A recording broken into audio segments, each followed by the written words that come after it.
Hello बच्चों, let's read the question. The question says asymptote is a stage during logistic growth when population density reaches 1 lakh phase, 2 log phase, 3 exponential phase, 4 carrying capacity. Question में हमसे पूछा है logistic growth के दौरान जो asymptote stage है वो कब आता है। तो हमें इन चार ऑप्शंस में से करेक्ट ऑप्शन को चूज करना है। उससे पहले हम क्या करेंगे, इस क्वेश्चन का की कॉन्सेप्ट समझ लेंगे। तो इस क्वेश्चन में हमारा की कॉन्सेप्ट होगा logistic growth model. Logistic growth model.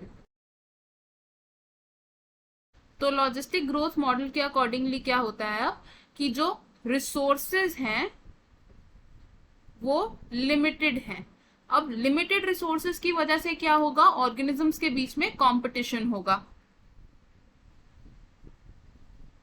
Competition for resources. और कंपटीशन के बाद सिर्फ वही ऑर्गेनिज्म सरवाइव कर पाएंगे जो फिटेस्ट ऑर्गेनिजम्स होंगे, यानी कि क्या होगा, सर्वाइवल ऑफ फिटेस्ट। तो अब लॉजिस्टिक ग्रोथ कर्व की अगर हम बात करें तो ये कर्व कैसा होता है, वाई एक्सिस पर हम लेते हैं पॉपुलेशन साइज,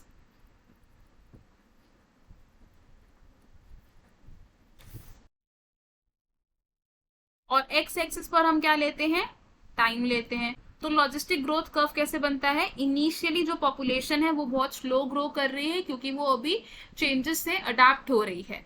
इस फेज को क्या कहते हैं हम, लैग फेज।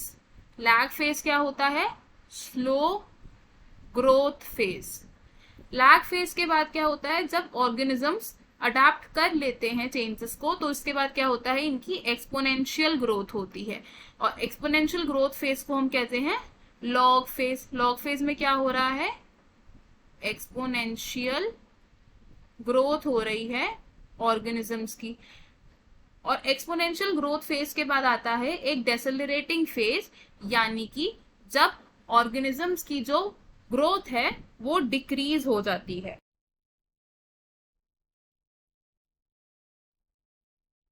डेसेलरेटिंग फेज जिसमें क्या हो रहा है, ग्रोथ इज डिक्रीज्ड। और इस डेसेलरेटिंग फेज के बाद क्या आता है, एक ऐसा पॉइंट रीच होता है जब पॉपुलेशन का साइज कैरिंग कैपेसिटी के इक्वल हो जाता है और जो पॉपुलेशन है वो स्टेबलाइज हो जाती है। क्या होता है, स्टेडी स्टेट आता है जिसमें स्टेबलाइज हो जाती है पॉपुलेशन। और इस स्टेज को हम क्या कहते हैं, एसिम्प्टोट। इसे हम कहते हैं एसिम्प्टोट। एसिम्प्टोट कब आता है, जब पॉपुलेशन साइज कैरिंग कैपेसिटी के इक्वल हो जाता है, when population size reaches carrying capacity. अब लॉजिस्टिक ग्रोथ की अगर हम इक्वेशन लिखें तो वो इक्वेशन क्या होगी, equation will be dn upon dt will be equal to rn k minus n upon k, जिसमें n क्या है हमारा, n here is population size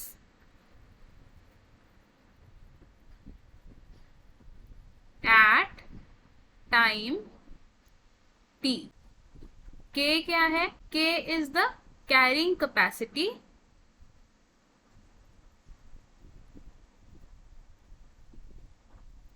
और r क्या है, r यानी कि intrinsic rate of increase. Intrinsic rate of increase.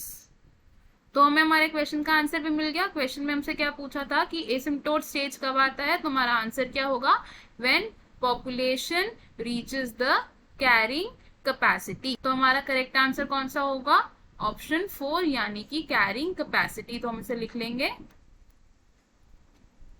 Option 4 is correct। अब देख लेते हैं कि बाकी ऑप्शंस क्यों इनकरेक्ट है। ऑप्शन 1 से लैग फेज, तो लैग फेज में एसिम्प्टोट स्टेज नहीं आता, इसलिए ये ऑप्शन रॉन्ग होगा। ऑप्शन 2 से लॉग फेज में एक्सपोनेंशियल ग्रोथ होती है ना कि एसिम्प्टोट होता है, तो ये ऑप्शन भी रॉन्ग होगा। ऑप्शन 3 से exponential phase does not refers to asymptote, तो इसलिए ये ऑप्शन भी रॉन्ग होगा। तो हमारा फाइनल और करेक्ट आंसर क्या होगा? Option 4। I hope you understood it well. All the best, thank you.